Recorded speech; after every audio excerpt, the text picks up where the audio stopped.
આજથી હવે પાછો બીજો રાઉન્ડ શરૂ થઈ ગયો છે વરસાદનો.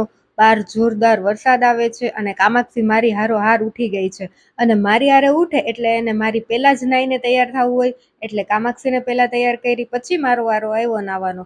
આજે ઘણા ટાઈમ પછી નાસ્તામાં છાશવાળી રોટલી વઘારી અને નાસ્તો કરીને પાછી રૂમમાં આવી તો બારીએથી સરસ મજાનો તડકો આવતો હતો. પણ આ તડકો વરસાદનો હતો. ઘડીક વારમાં તો જો કેવો પાછો ધોધમાર વરસાદ આવવા માંડ્યો. વરસાદમાં નવરા બેઠા કામાક્ષીએ મારી પાસે મહેંદી કરાવી, પણ કપડાનો કલર તો જોઉં પાછો ઈ પણ મહેંદીવાળા ન કરે તો સારું.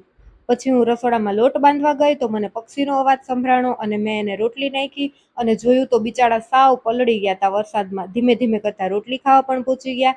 થોડીક વાર થઈ ત્યાં કામાક્ષીએ મહેંદી પણ કાઢી નાખી અને કપડાં પણ બદલાવી નાખ્યા. મહેંદી કરી એટલે પાછી નેઇલ પોલિશ પણ કરવી પડે ને, તો નેઇલ પોલિશના ડબ્બામાં જ હું લિપસ્ટિક રાખું છું. એમાંથી મેં મામા અર્થની લિપસ્ટિક અલગ કાઢી. ટોટલ 5 મામા અર્થની લિપસ્ટિક છે મારી પાસે અને આ બધા એના કલર છે. બધા કલર બહુ જ મસ્ત છે. આ વાત ઉપર તમને કયા કલરની લિપસ્ટિક કરવી ગમે એ મને કમેન્ટ કરીને કહેજો હો બહેનો. ચાલો હવે જમવાનો ટાઈમ થઈ ગયો છે અને વરસાદી વાતાવરણમાં ગરમા ગરમ દાળ ભાત મળી જાય તો મજા આવી જાય. પછી વરસાદ રહી ગયો એટલે બપોર પછી અમે તો હોંશે હોંશે નહેરમાં પાણી જોવા ગયા. ત્યાં તો પાણી સાવ ઉતરી ગયું વરસાદ રહી ગયો એટલે. બાકી શ્યામ થોડીક વાર પહેલા ગામમાં ગયા હતા ત્યારે બહુ જ પાણી હતું. પછી અમે કીધું હાલો થોડાક છપછબિયા તો કરી લઈએ, બાકી પાણી હોય ને તો બીક લાગે. અને હવે આવ્યા છીએ તો કોરે કોરું થોડું જવાય.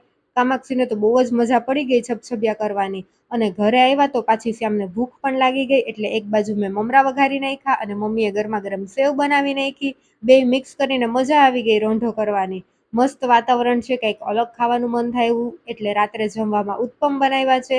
ચાલો તો મળીએ હવે નેક્સ્ટ વિડીયોમાં. જય સિયારામ. Like share subscribe.